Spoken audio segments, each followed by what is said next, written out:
everyone, so let's move towards our today's topic, which is third ventricle is a cavity, and ventricle means cavity. So cavity, it is a cavity between the thalamus, and inside this cavity CSF is present, and CSF is for protection, and CSF means cerebrospinal fluid.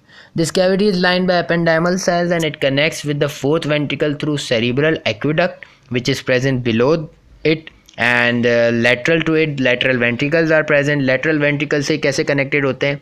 Third ventricle is connected with the lateral ventricle through foramen of Monro. Now anteriorly the third ventricle consists of lamina terminalis and anterior commissure.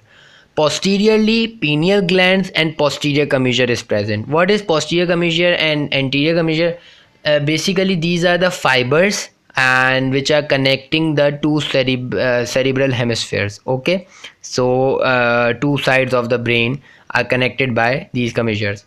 Now the roof of the third ventricle is formed by body of fornix and corpus callosum, and remember this point, on the superior side, that is on the roof of the third ventricle, the double layer of the pia mater is present, which I have already told you in fourth ventricle as well, that is known as tela choroidea.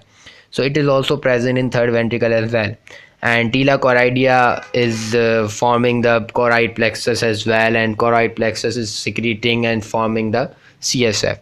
On the floor is formed by optic chiasma and infundibulum, mammillary bodies, and tegmentum of midbrain. Just remember these four things that are forming the floor of the third ventricle.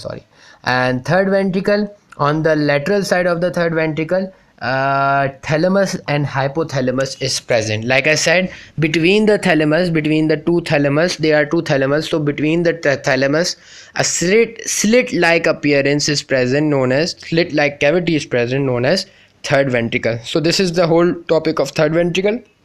Now good luck and study hard, work hard, and good luck. Bye. Thank you.